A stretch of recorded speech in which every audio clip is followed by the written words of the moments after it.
তো আমার কার্ডটা দেখেছেন, এটা একটা অল ইন্ডিয়া ফর্ম। আমরা যে কোনো এডুকেশনাল বা কালচারাল ইনস্টিটিউটকে সাহায্য করতে চাই। আমাদের লিটারেচারটা বোধ হয় আপনাকে আমাদের কাজ সম্পর্কে জানতে সাহায্য করে।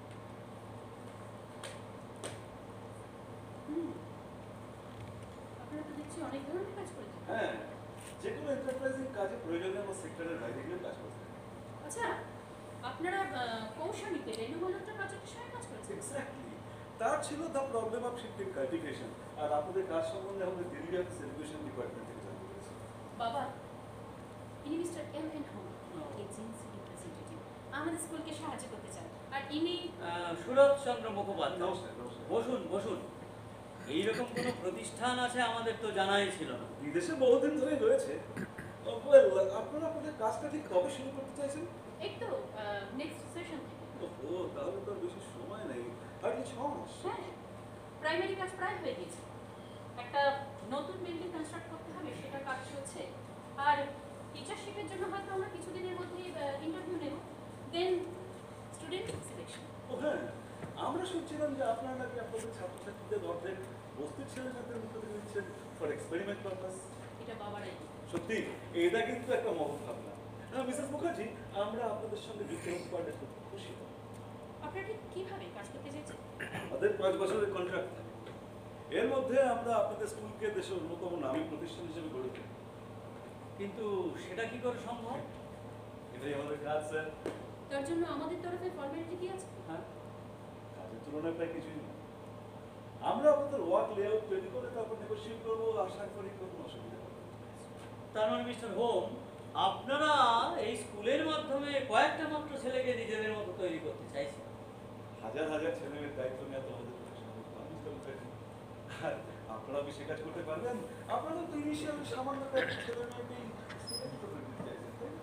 কিন্তু মিস্টার হোম, এটা তো আধুনিক বিজ্ঞানের কারখানা নয় যে বাজারের কৌশলে জিনিস তৈরি হবে। ভালো বলেছেন। জানেন, আমাদের এই স্কুলে শুরুর সময় কোনো ঘন্টা বাজানো হবে না, ওই কারখানার সাইরেনের মতো। আধুনিক শিক্ষার সবচেয়ে বড় সংকট কোথায় জানেন? তার মধ্যে কোনো আনন্দই নেই। এই মহান আদর্শের জন্যই আমরা আপনাদের সঙ্গে যুক্ত হতে চাইছি। শুধু একটা প্রশ্ন, বস্তির একটা ছেলেকে আদর্শ পণ্ডিত হিসেবে গড়ে তুললে তার জীবনের অর্থনৈতিক সংগ্রাম আরো বাড়ে। কিন্তু যদি তাকে আমরা সামাজিকভাবে প্রতিষ্ঠা দিতে পারি, তবে তো সে স্বাধীন হবে।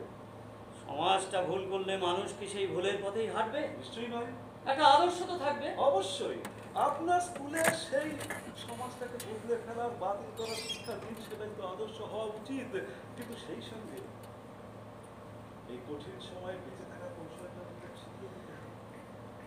যদি কেউ কোনোদিন এই সমাজটাকে বদলে ফেলতে পারে, বাতিল করতে পারে, তাহলে আমরাও আমাদের কাজটা বলতে ফেলবো। যদিও আমার ধারণা সেটাও কি এজেন্সি ছাড়া হবে। এনিওয়ে, আপনারা ভেবে দেখুন। বেশ, তাহলে আপনাদের টার্মস সম্পর্কে কবে নাগাদ জানতে পারছি? আপনাদের ওয়ার্ক ডিটেইলসটা পেয়ে গেলে আমরা প্রতিদিনের মধ্যে আপনাদের সাথে যোগাযোগ করব। আপনি আজ পেতে পারেন। সময় তো বেশি নেই। আপনি আপনার দিল্লি অফিসকে জানাতে পারেন, আমরা আপনাকে কথা ভাবছি। সেটা আমাদের পরম সৌভাগ্য, ম্যাডাম। তাহলে চলি। নমস্কার।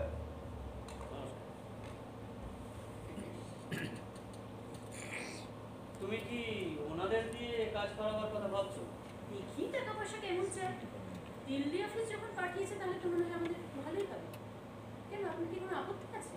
না, আপত্তি মানে ওরা কি আমাদের স্কুলের ভাবনাটা ঠিক মতো বুঝবে? বাজারের কৌশলটাই তো মনে হলো প্রধান। আমরা কি পারবো ঝোঁকটাকে অস্বীকার করতে? কিন্তু সেই লোক যে সমাজটাকে ক্রমে একেবারে রসাতলে নিয়ে যাচ্ছে মা, তার কারণ বাস্তব আদর্শের অভাব। আজ সর্বস্ব ত্যাগী সন্ন্যাসীদের স্কুলের পিছনে মধ্যবিত্ত অভিভাবক চলছে তাদের ছেলেমেয়েদের হাতে। কেন বলুন? প্রতিষ্ঠা। নিশ্চয়ই আপনার ভাবনার প্রশংসা করেছেন সেন্ট বার্নার্ড, মিস্টার ধাওয়ান, প্রত্যেক। কিন্তু বাবা, এর বাস্তব প্রয়োগটা তো দেখতে হবে। বস্তির 5টা ছেলেকে যদি আমরা জাস্ট ওদের সাহায্যে দাঁড় করে দিতে পারি, তাহলে আপনার সেদিনে দেবেন্দ্রনাথ, উদয়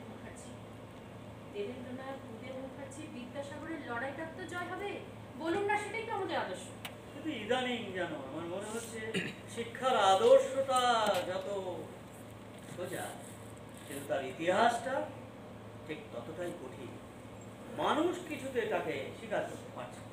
সেই কারণে তো সহজভাবে বলতে চাই, একবার একবার দাঁড়াতে পারলে দেখবেন আপনার ভাবনার অনেক কিছু করতে পারছি।